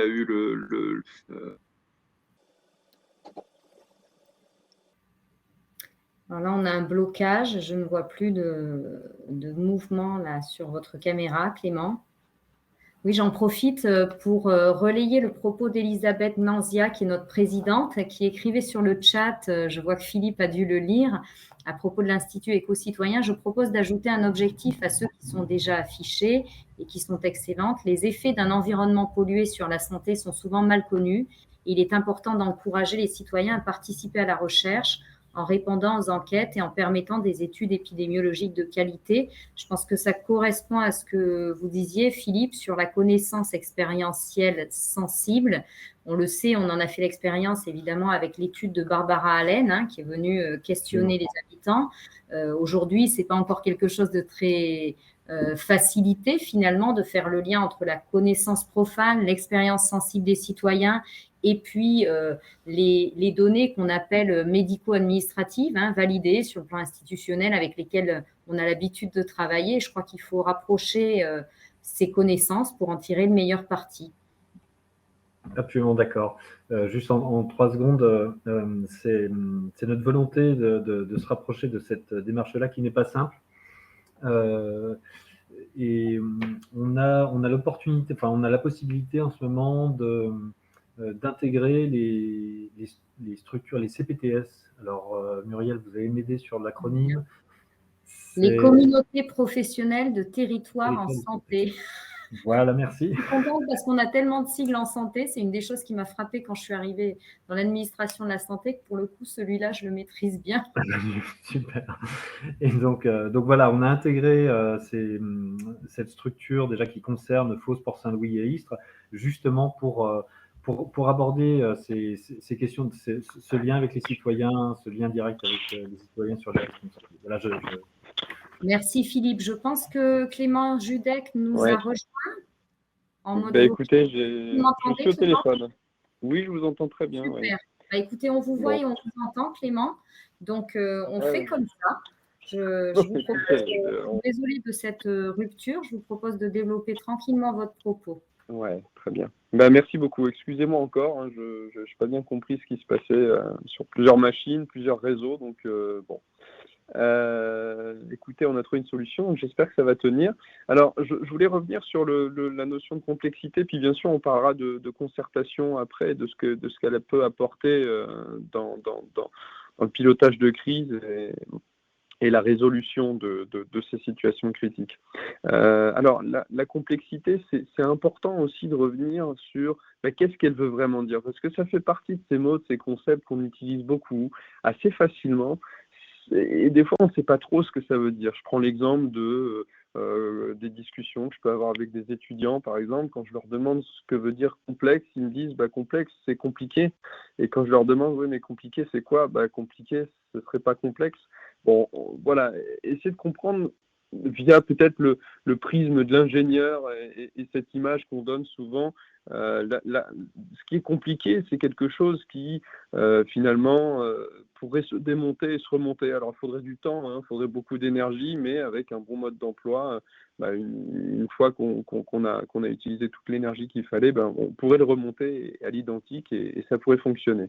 Le moteur d'une voiture, le processeur d'un ordinateur, voilà, c'est compliqué. Une centrale nucléaire, c'est compliqué, mais on peut la démonter, on peut la remonter. Ce qui serait complexe, par contre, c'est quelque chose qu'on pourrait démonter. On saurait très bien le démonter, très certainement. Mais par contre, pour le remonter à l'identique, ce serait tout de suite beaucoup plus compliqué. Et là, je vais rajouter l'exemple d'un opérateur dans une centrale nucléaire. Si je démonte la centrale nucléaire et que j'enlève les opérateurs, rien ne me dit que si je remets l'opérateur en question, si je remets un opérateur ou même le même, finalement, on retrouvera le système tel qu'il était avant. Et c'est cette notion comment dire, de retour vers quelque chose qu'on ne maîtrise pas forcément, qui est différent, qui est nouveau, qui peut illustrer un petit peu la complexité. Et c'est intéressant de vraiment garder ça en tête, parce que si on définit bien la situation qu'on est en train de vivre, comme complexe, comme compliquée ou comme autre chose, et bien derrière, on va pouvoir la traiter avec les moyens qui sont adaptés en fait à cette situation. Et ça, on va le retrouver en situation de crise. La situation de crise, c'est un petit peu pareil. C'est-à-dire que la situation de crise, qui serait cette réaction d'un système à la survenue d'un événement redouté, grave, qui menace l'intégrité de ce système-là, qu'on ne comprend pas, qui nous dépasse, enfin, voilà, on connaît maintenant à peu près tous ces caractéristiques-là. Cette définition de la situation, si on ne fait pas l'effort de la faire, si on ne fait pas l'effort de comprendre la réaction du système qui est impacté, et bien derrière, comment on va pouvoir adapter la réponse correctement aux objectifs qu'on s'est donnés. J'ai entendu Jean-Cédric, alors je ne sais plus si c'est là tout de suite ou tout à l'heure dans son autre présentation, mais j'ai entendu Jean-Cédric parler de définir les objectifs de sortie de crise, définir les objectifs de, voilà, on est là, mais qu'est-ce qu'on cherche à faire? Est-ce qu'on cherche à éteindre le feu ou est-ce qu'on cherche à éviter que le feu atteigne tel enjeu stratégique? Bon voilà, c'est plus la même chose. Et donc derrière, si on ne cherche pas à définir correctement ce qu'on vit, je le redis encore une fois, c'est difficile de pouvoir calibrer la réponse. Et ça, on le vit au quotidien. Hein. Je ne vais pas revenir sur ce qu'on vit dans le cadre de la gestion du Covid à plusieurs niveaux, plusieurs types de systèmes impactés, mais c'est un exemple qui est plutôt clair. Alors pourquoi la concertation, c'est important? La concertation, c'est important parce que, comme ça a été dit tout à l'heure par M. Hedge, par exemple, il y a cette notion de connaissance. La connaissance, elle est essentielle. La connaissance, elle vient avec l'expertise de chercheurs, comme ça peut être développé dans le cadre de l'Institut éco-citoyen des risques. C'est également ce qui peut être fait ici dans le cadre de l'Institut pour la maîtrise des risques. On va avoir des gens qui, spécialisés dans un domaine, vont développer des connaissances qui vont leur permettre d'être des experts dans un certain domaine. Sauf que, on l'a dit, la situation de crise, elle répond à, elle correspond à une situation qu'on a définie comme étant complexe. Alors, est-ce que la connaissance dans un domaine, l'expertise dans un domaine va être suffisante pour répondre, enfin je dis résoudre, c'est même pas évident de dire résoudre, mais en tout cas essayer d'atteindre les objectifs qu'on s'est fixés. Mais c'est pas évident. Alors bien sûr, ça va nous aider. Bien sûr, il va falloir aller chercher d'expertise qui est en lien avec l'aléa qu'on est en train de subir, avec la nature du danger qu'on est en train de subir, avec la nature de l'impact qu'on est en train de subir. Et ces expertises-là, il va falloir qu'elles puissent être partagées. Alors, c'est partagé en amont, dans la préparation, c'est partagé pendant la réponse, c'est partagé également après. Vous savez, la gestion de crise, elle est imbriquée à l'intérieur du grand cycle de la gestion des risques.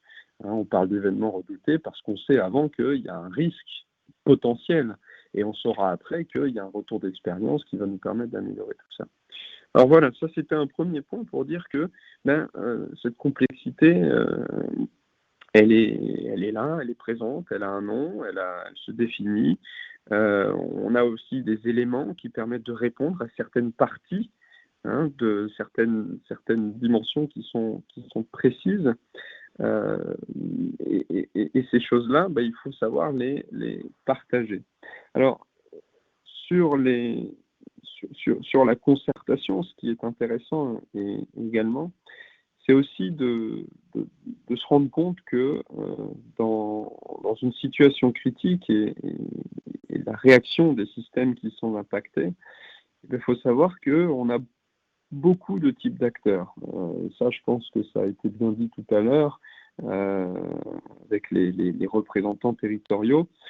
On a bien sûr les victimes qui seraient les acteurs, par exemple, je ne sais pas, vous parliez de Lubrizol tout à l'heure. L'entreprise Lubrizol peut être considérée comme une victime le jour où il y a cet incendie. On peut avoir les acteurs de la réponse, les opérationnels, qui seraient tous ces pompiers qui sont venus avec les forces de l'ordre, avec d'autres types d'opérationnels, le tout chapeauté par la préfecture pour pouvoir répondre à l'événement. Mais on a aussi tous les impliqués.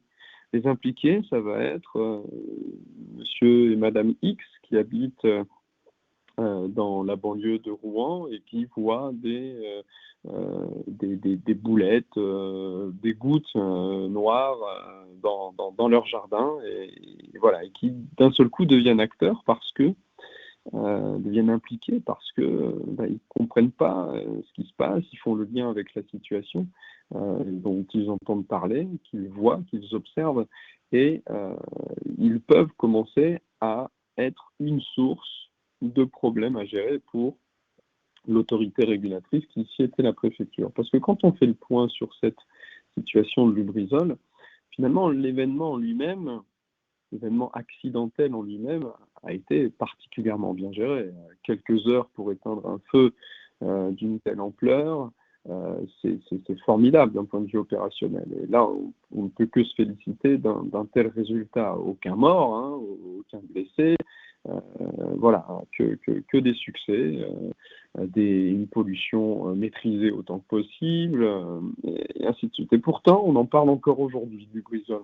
On en a parlé longtemps parce que il y a eu cette problématique de représentation commune et partagée de la situation en lien avec la perception en fait du risque et de ce qui est vécu.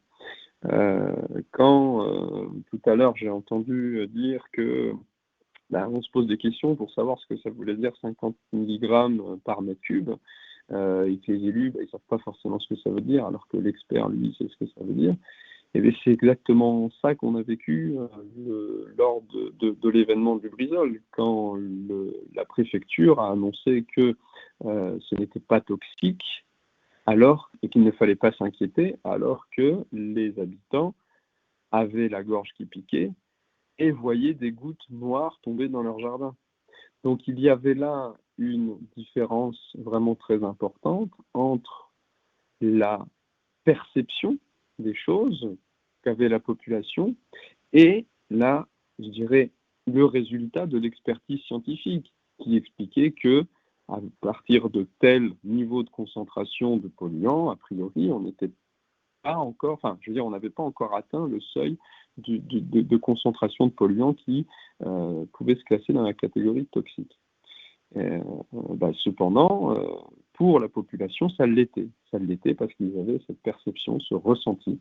Et c'est ça qui a généré des difficultés de gestion dans le cadre de cet événement-là. Alors, je ne vais pas rentrer dans le détail, il y a énormément d'éléments qui présentent en fait cet événement de Lubrizol, mais tout ça pour dire que la concertation en amont, la concertation pendant la réponse, la concertation après, peuvent aider à améliorer la conscience du risque, les connaissances partagées du risque, et également donc cette culture du risque. Pourquoi ? Parce que la culture du risque, si elle est d'un niveau, on va dire, acceptable, puisque c'est difficile à quantifier, il y a un niveau de culture, eh bien celle-ci, elle va avoir un rôle le jour de l'événement. C'est-à-dire que si la population sait que elle vit à côté d'un site Céveso qui peut risquer de prendre feu et générer tel type de phénomène, c'est-à-dire une fumée noire et des odeurs pas très agréables, et bien à partir de là, la réaction sera forcément différente et on aura un accompagnement de la population par rapport à la gestion de cet événement. Mais ça ne peut pas se faire aussi facilement que ça. Ça peut se faire que s'il y a la notion de confiance. Il faut qu'on réussisse à créer le discours de confiance entre les autorités régulatrices, les experts scientifiques et autres, et donc cette population qui, elle, vit, ressent et est acteur. Voilà, alors je ne sais plus où j'en suis parce que du coup j'ai pas mis de chrono en route avec le téléphone qui est parti, tout ça. Donc je ne sais pas si quelques minutes, je ne sais pas, en quelques minutes. 3-5 minutes si on veut avoir un petit temps de débat.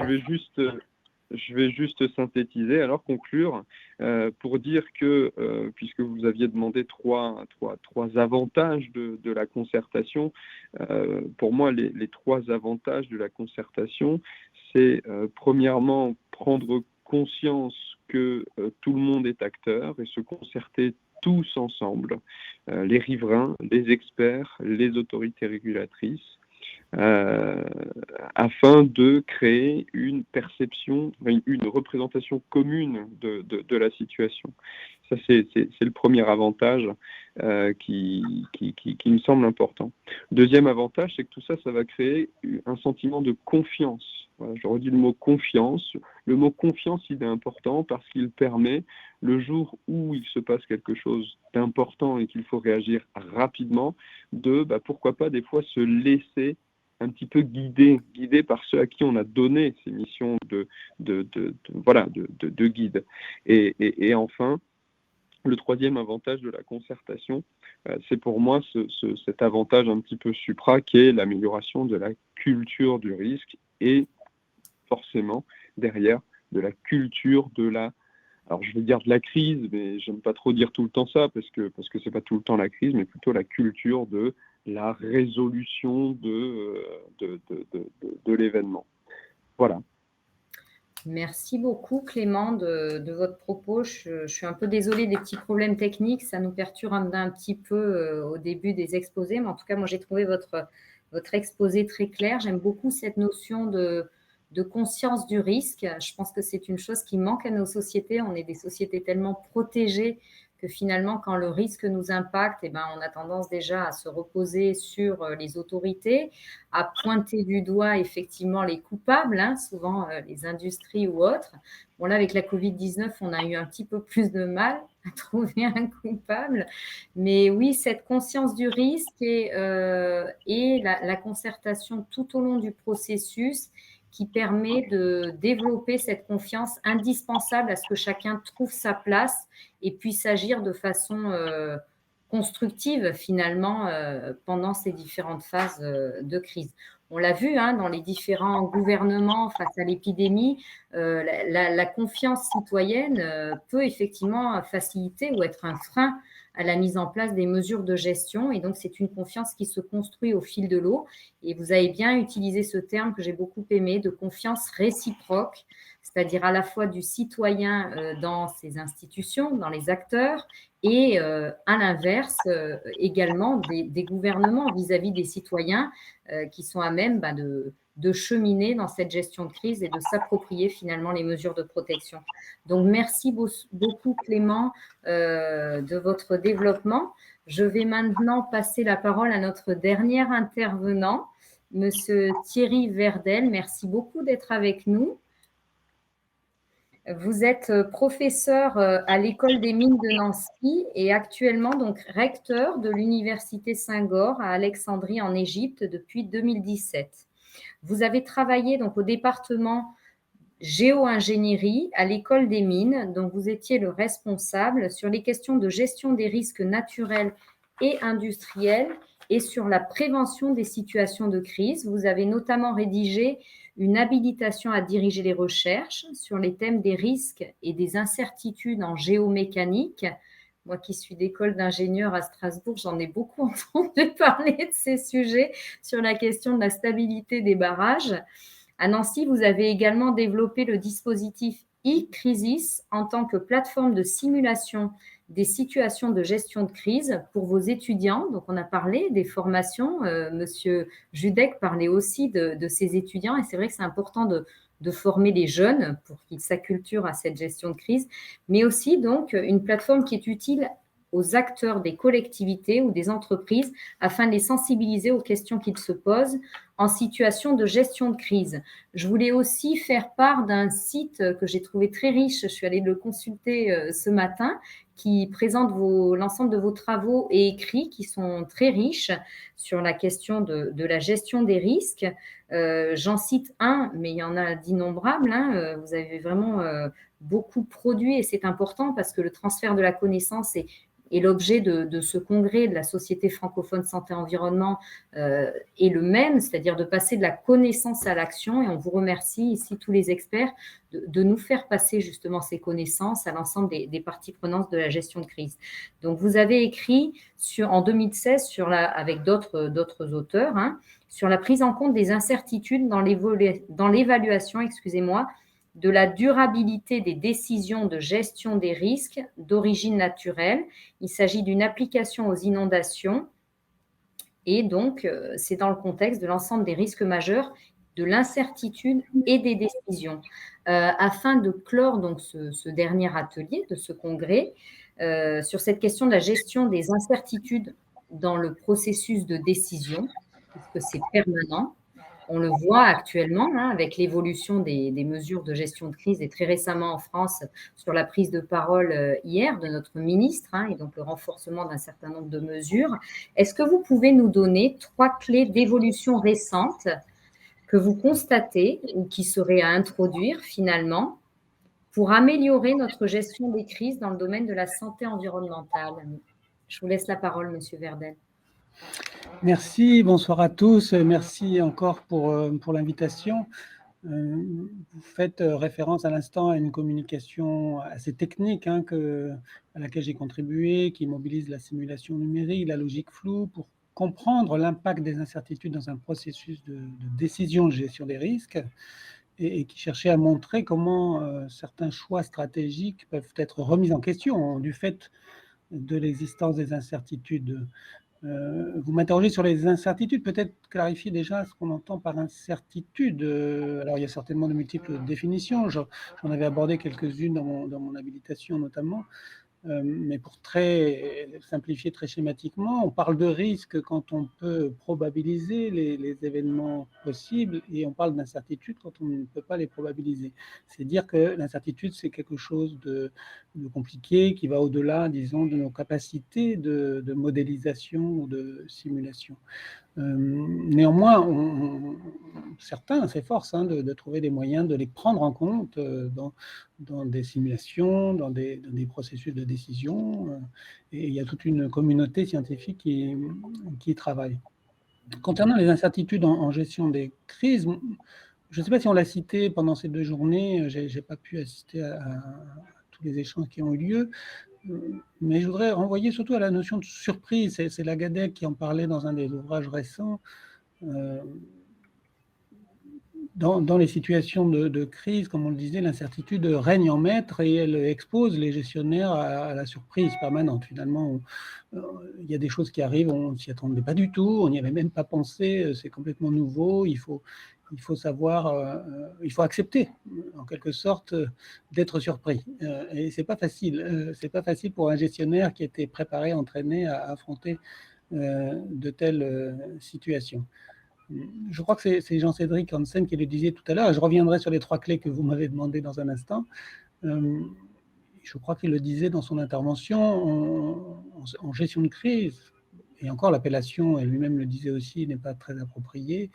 On ne doit pas gérer l'urgence, en quelque sorte. C'est les opérationnels qui gèrent l'urgence. On doit plutôt anticiper les surprises, accepter qu'elles arrivent, que les incertitudes surviennent, et essayer de les anticiper, d'imaginer finalement les futurs possibles, non pas dans les minutes qui viennent, mais dans les heures, dans les jours, voire même dans les mois qui vont venir, parce qu'elles peuvent engager des responsabilités importantes et aussi l'évolution générale de la situation.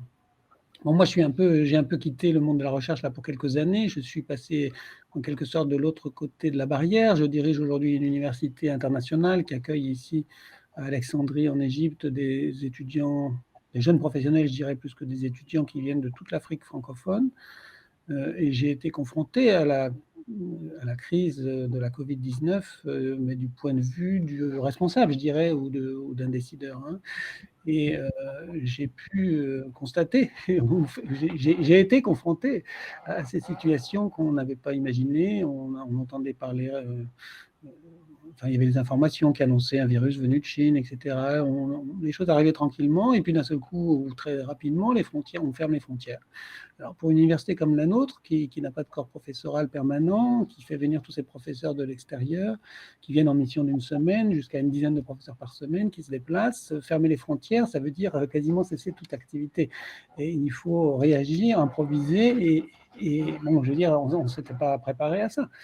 Donc on a été face à ces incertitudes, en quelque sorte, qui arrivaient chaque jour. Nourrir nos étudiants, par exemple, qui bénéficient du restaurant universitaire, alors que les universités sont fermées, on nous impose de fermer notre établissement. Comment on va les nourrir, comment on va leur donner cours, etc. Il a fallu improviser, il a fallu innover, et ça ne se fait pas tout seul, ça se fait en équipe, ça se fait en discutant, en réfléchissant, en prenant aussi le temps nécessaire et en acceptant qu'effectivement, pendant 3 jours, nos étudiants ne soient pas nourris, que pendant 1 semaine, il n'y ait pas de cours. Bon, je raisonne à mon échelle, qui est toute modeste par rapport aux situations que peuvent vivre des décideurs face à des situations bien compliquées, bien plus compliquées que celles que j'ai vécues. Alors, pour revenir aux 3 clés que vous évoquez, bon, comme je vous le disais, je ne suis plus tout à fait dans le coup de la recherche, donc je ne suis pas parfaitement informé des choses, mais je vais quand même faire une proposition de 3 clés. La première, mais on l'a déjà évoqué, c'est de, je crois, renforcer la sensibilisation des élus, des dirigeants, des décideurs publics d'une manière générale sur la nécessité de se préparer, à minima, je dirais, à affronter de telles situations de crise. On a évoqué le dispositif dans une intervention qu'on a faite avec Clément tout à l'heure, le dispositif de simulation et crise, mais il y a aujourd'hui beaucoup de formations universitaires, professionnelles qui proposent ce genre de préparation. Vous avez par exemple l'Institut national des hautes études de la sécurité et de la justice, qui dépend du ministère de l'Intérieur, qui accueille des sessions de mise en situation comme celle-ci. Vous avez l'école des Mines d'Alès, qui a un simulateur avec une vraie salle de crise physique, et qui vous met dans des situations dans lesquelles un décideur peut se retrouver dans la vraie vie. En tout cas, il faut que les décideurs, les gens qui seront potentiellement amenés un jour à se retrouver dans cette situation, autant que possible, aient vécu déjà une telle situation. Or, ces événements sont assez rares pour ne pas rendre ça possible si on attend simplement que les événements surviennent. Et donc, ces dispositifs originaux de pédagogie active, comme on peut le dire aussi, sont très utiles, et j'invite vraiment tous les responsables à y participer, ne serait-ce que pour ressentir ce qu'on peut ressentir en situation de crise, surtout quand on est du côté, je ne parle pas des victimes bien sûr, mais du côté des gestionnaires. Donc, renforcer la sensibilisation des élus, des dirigeants, des décideurs, ça c'est une chose importante. Développer la culture de risque ou de prévention des situations de crise, comme je préfère l'appeler. La deuxième clé, et là je vais revenir à la surprise, c'est d'accepter l'irrationnel. Vous savez qu'on est dans un pays cartésien, notre administration est cartésienne, on prépare des plans d'intervention à tous les niveaux, dans les établissements, les plans communaux de sauvegarde, le plan blanc, les plans rouges, etc. On aime bien ça, et c'est bien, et c'est nécessaire, parce que ça permet à tous les acteurs mobilisés, on a parlé de concertation, mais c'est l'occasion pour tous les acteurs qui sont mobilisés dans ce genre d'événements de se connaître, d'avoir échangé, d'avoir partagé des informations. Et c'est essentiel de ce point de vue-là. Mais la situation de crise, comme on l'a évoqué tout à l'heure, elle ne se déroule jamais comme on l'a prévu. Sinon, ça ne serait pas une crise. Elle ne serait pas une crise, elle serait gérée tout à fait valablement. Donc, il faut accepter, et ça c'est plus difficile pour un Français, je crois, que l'esprit cartésien, il faut accepter d'oublier en fait tout ce qu'on a préparé à l'avance, de jeter les plans à la poubelle en quelque sorte, et d'accepter de regarder les choses telles qu'elles se passent et telles qu'elles se présentent à nous, et non pas telles qu'on voudrait qu'elles se passent. Donc ça veut dire être accepté à des situations qui semblent bien souvent complètement irrationnelles, des réactions, même dans la salle de crise, on peut être confronté à des réactions qui paraissent complètement irrationnelles, et c'est pourtant ce qui arrive systématiquement. Donc s'y être préparé, c'est toujours mieux quand on peut le faire. Et puis on a beau, bien sûr, vous raconter ces choses-là dans des rencontres, dans des colloques, etc., et ça vous interpelle, etc., mais tant que vous ne l'avez pas vécu vous-même, c'est très difficile à l'accepter et à l'imaginer. Et puis le troisième clé, je crois que ça a été évoqué un petit peu aussi précédemment, c'est de ne pas confondre l'expertise thématique et la capacité à gérer des crises. Ce n'est pas parce qu'on est un expert de santé ou d'environnement, et moi je ne suis ni un expert de santé ni un expert d'environnement, je ne suis pas expert de grand-chose. En tout cas, ce n'est pas parce qu'on est un expert qu'on va faire un bon gestionnaire de crise lié à la santé ou à l'environnement. Peut-être même ne faut-il pas être expert du tout du domaine source de la crise pour rester ouvert à toutes les options qui peuvent survenir, enfin toutes les situations qui peuvent survenir et toutes les options qu'on peut activer pour y faire face. Bon, je ne sais pas si je suis bien placé pour le dire, mais durant la crise pandémique, on a cru voir à un moment donné le Conseil scientifique en position de décideur de la chose publique. Ce n'est pas dans ses attributions, fort heureusement, mais est-ce qu'on avait dans ce groupe de conseil des spécialistes de gestion de crise chargés d'éclairer la décision publique sur ce point-là? J'en suis pas sûr du tout. S'il y en avait eu, je pense qu'on aurait, par exemple, au tout début de la crise, communiquer de manière beaucoup plus transparente sur un certain nombre de choses, notamment sur l'absence des masques ou ce genre de leur indisponibilité, en tout cas au début de la crise, alors qu'on a fait croire que le masque n'était pas nécessaire. Bref, je crois que d'une manière générale, nous manquons de professionnels de la gestion de crise. C'est une fonction transversale de management, je peux dire, mais surtout d'innovation, et non une affaire de spécialistes de santé ou d'environnement. Alors, vous me direz que les institutions, les administrations ne peuvent pas s'offrir un spécialiste de gestion de crise pour affronter des situations qui sont rares et peut-être même qui n'arriveront jamais à ces institutions, à ces administrations. Et c'est vrai. Donc c'est pourquoi on n'a pas tellement d'autres choix que se rabattre sur des actions de sensibilisation, même si elles sont légères, pour développer cette culture, cette ouverture d'esprit, en fait, qui peut manquer parfois à certains décideurs. Donc je ne voudrais pas faire de la publicité pour le dispositif e-crisis, mais c'est ce que fait Nancy, mais ce que font d'autres aussi, hein, c'est vraiment cette idée principale, peut-être avec beaucoup d'humilité finalement, hein, que voilà, en faisant vivre et ressentir à des acteurs en position, susceptibles de se retrouver en position de décider dans des situations comme ça, en leur faisant ressentir ce que ça peut être, ce que ça peut générer comme stress, ce que ça peut être comme difficulté, comme complication, sans parler de complexité, que ces situations-là, leur faire ressentir ça, c'est leur faire vivre, c'est leur donner l'expérience, même si elle est encore minime, c'est de mettre du doigt ou mettre l'accent sur quelques points qui leur sera bien utile de se remémorer le jour où, pour de vrai, ils auront à faire face à de telles situations. Donc, pour résumer, j'invite tout le monde, voilà, tous les gens concernés, potentiellement concernés, à se former, à s'ouvrir à ce genre d'exercice, de formation qui est dérangeant toujours, hein, quand on y participe, toujours un peu dérangeant, mais qui nous apprend beaucoup sur nous-mêmes, bien souvent, et beaucoup sur les autres aussi, et qui va nous permettre, je crois, d'accepter des situations qu'on n'aurait pas acceptées sans y être préparé avant. Merci beaucoup, Monsieur Verdel, de ce développement. On va prendre quelques minutes. On a jusqu'à 17h15, donc je vous demande de tous regarder la montre et je conclurai simplement l'atelier en quelques mots. Mais je suis vraiment complètement d'accord avec ce que vous dites sur la surprise, en fait, et l'agilité. C'est vrai qu'on passe beaucoup de temps à élaborer des plans, à écrire de façon extrêmement précise un certain nombre d'actions qui se succèdent et on se rend compte que la culture de la gestion de crise, c'est vraiment une culture de l'agilité, je dirais, après la phase de sidération, hein, du choc qui arrive, qui est inévitable. D'ailleurs, quand on est mis en situation, on sent très bien cette phase un peu de confusion avant qu'on rassemble ses esprits et qu'on puisse aller dans l'action. Et puis, il faut rester les oreilles ouvertes pour pouvoir réorienter au fil de l'eau l'action en fonction des nouveaux éléments qui arrivent, ne pas s'enferrer finalement dans une seule approche. Et puis, prévoir aussi, alors ça c'est un sujet, je pense aussi d'aujourd'hui, prévoir aussi la sortie de crise, puisque bien souvent, une des difficultés quand on rentre dans une crise, et alors là, pour le coup, cette crise inédite de la Covid-19, de savoir quels seront les critères de sortie de la crise. Voilà, donc cultiver effectivement cette réaction face à la surprise, la capacité à rassembler en fait l'ensemble des éléments dont on dispose pour agir.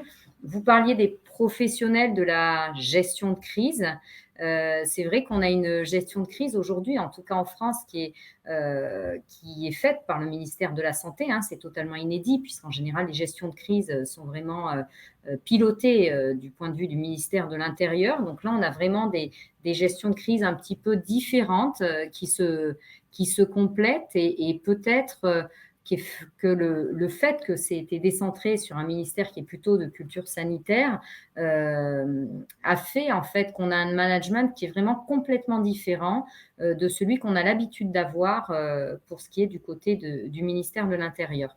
Donc voilà, des différences qu'on a pu noter. Hein. Jean Simos a animé un atelier la semaine dernière sur la comparaison internationale de la gestion de crise qu'on peut tous revisionner, hein, puisque moi non plus, je n'ai pas eu la chance. Alors, j'ai été sur 4 ateliers au total, mais je trouve que chaque atelier a son intérêt et j'aurais plaisir aussi à visionner au cours de l'année donc certains ateliers auxquels je n'ai pas pu assister.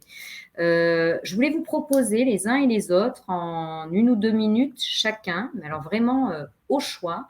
Vous aviez envie de réagir sur un propos, allez-y, levez le doigt, je vous laisse la parole et on a jusqu'à 17h15. Philippe Chamaret, Institut Éco-Citoyen. Oui, moi, alors merci Muriel, merci à tous pour vos interventions qui m'ont énormément intéressés et on voit aussi que c'est assez complémentaire entre nous. Moi, il y avait quelque chose qui m'a beaucoup, enfin qui a fait sonner une cloche, c'est l'idée du guichet unique. Hein. Je crois que c'est Jean-Cédric qui a donné cet exemple en disant que voilà, s'il y a un animal mort quelque part, on ne sait pas trop quoi en faire et c'est une donnée qui est perdue. Et c'est vrai qu'il n'y a pas, nous on a l'habitude de dire pour présenter l'Institut éco-citoyen qu'à l'époque, quand on l'a créé, les citoyens n'avaient pas le numéro du CNRS. C'est un peu le même truc, c'est-à-dire que bah oui, la recherche, d'accord, mais c'est quoi le numéro de téléphone de la recherche? Et quand on voit l'univers de la recherche, c'est vrai que c'est assez compliqué à répondre. Et il y a une nécessité effectivement d'avoir des portes d'entrée, d'avoir ce qu'on appelle nous, ce qu'on souhaiterait en fait faire à partir de l'Institut, c'est un guichet unique des questions environnementales qui sont ensuite redistribuées. Voilà, c'est pas une seule structure qui doit répondre, évidemment, c'est loin de là et c'est vraiment antinomique pour le coup de l'idée d'Institut. Mais la possibilité en fait pour les citoyens de s'adresser à une structure pour traiter de choses complexes, pour traiter voilà, de toutes questions qui sont liées à la santé environnementale. Je trouve ça très, très intéressant et je pense que c'est un réel besoin. Merci beaucoup, Philippe. Qui veut prendre la parole? Je passe le bâton de parole. Jean-Cédric? Oui, mais je pense que c'est pour dire qu'on a effectivement une vision convergente, que les acquis de chaque silo, pour reprendre la terminologie que j'ai utilisée tout à l'heure, sont utiles aux autres, qu'on a besoin parfois d'aller chercher de l'information parce qu'elle n'existe pas, de la créer, de la générer. Et je pense qu'à l'Institut, c'est ce que vous faites. Et aussi, une autre tendance qui m'apparaît de plus en plus comme évidente, c'est d'aller chercher la connaissance qui existe déjà, mais dont on n'a pas connaissance. Et là-dessus, il y a un vrai travail. Et l'idée de guichet unique vient aussi de ça. Alors, en gériatrie, parce que c'est un peu mon quotidien, il n'y a pas de quotidien de crise, hein, sauf en ce moment, mais sinon, qu'on soit du côté de l'effecteur ou du décideur, de la structure de pilotage, de gouvernance ou autre, on a tendance à vouloir réinventer la recherche du savoir. On a une sorte de culture de la valorisation, de l'acquisition du savoir ou de la construction du savoir, et on n'a pas de valorisation équivalente pour l'intégration du savoir. C'est-à-dire que celui qui se contente d'aller chercher du savoir qui existe déjà va être considéré sera moins socialement valorisé, que ce soit dans l'entreprise, dans l'établissement, dans l'institution, dans l'agence ou autre, que celui qui aura été le créateur du savoir. Et peut-être que là-dessus, on a quelque chose à travailler, parce que, ou peut-être, et d'ailleurs ça fait partie de préconisations sur le pilotage stratégique des crises, c'est que entre l'expert et le décideur, il est intéressant de mettre un intermédiaire qui est, alors je ne sais pas comment on l'appellerait, mais dont la fonction serait d'intégrer. C'est-à-dire qu'un expert ne sert à rien parce que c'est un seul angle de vue du phénomène. C'est une multitude d'experts qui est intéressante pour multiplier les angles de vue et donc essayer de voir la montagne telle qu'elle est et non pas telle qu'elle apparaît. Et de ça, il faut un intégrateur qui est capable justement de reconstruire, alors en 3D, en 4D, en 5D, j'en sais rien, mais qui est capable de reconstruire la synthèse, l'intégration des différentes expertises, et peut-être de demander des scénarios, de demander des préconisations, excusez-moi pour ce qui bouge, de demander, c'est mon chat qui s'amuse, de demander des préconisations, et ensuite, le décideur, s'il reste bien dans son périmètre, il s'abstient de devenir expert et il devient l'arbitre, le garant des objectifs. On a évoqué l'intérêt de définir au plus tôt des critères de succès, alors j'ai proposé ça tout à l'heure dans l'autre atelier, mais non seulement des critères de succès, mais quel est l'écart entre l'obtenu et l'attendu acceptable. Parce que finalement, si on est trop absolu, on n'arrivera à rien. Alors que si on accepte on accepte de la complexité, on accepte des choses irréalistes ou surprenantes, et des écarts, et bien là, on sera peut-être en capacité de faire quelque chose qui aura du sens et qui sera bénéfique pour le territoire et ceux qui résident sur le territoire. Merci beaucoup Jean-Cédric, et merci beaucoup à votre chat qui vient nous rappeler qu'on fait partie du vivant. Du vivant. Clément, peut-être vous avez quelques mots que vous aimeriez dire aussi en réaction à cette table ronde, aux interventions des uns et des autres. Je vous laisse la parole. Clément Judet. Merci. Oui, je suis toujours sur le téléphone, donc normalement c'est bon. Très bien. Vous confirmez? Bien. Okay. Tout à l'heure, j'ai entendu, et je crois même que c'est vous qui l'avez dit, qu'il était important de se confronter, d'avoir des expériences, et que parfois c'est peut-être même mieux que lire un bon livre. Bon, bien sûr, il faut mesurer ça bien comme il faut, c'est-à-dire que les deux sont complémentaires. C'est évident que gagner en expérience en se confrontant aux caractéristiques de la crise, c'est bien sûr essentiel, parce que ça va permettre de se sensibiliser au plus profond de soi-même, c'est-à-dire que c'est un auto-apprentissage, c'est quelque chose qui est ancré, et derrière on saura ce qui s'est passé. Peut-être l'écho. Voilà, mais il est quand même essentiel de travailler à tête reposée, sur table, générer de la connaissance, cette connaissance qui, elle, va rentrer dans ce qu'on pourrait appeler, pourquoi pas, les compétences métiers, c'est-à-dire ce qu'on doit savoir au quotidien pour repousser ces frontières de la crise. Je le redis, Thierry, on en a discuté tout à l'heure.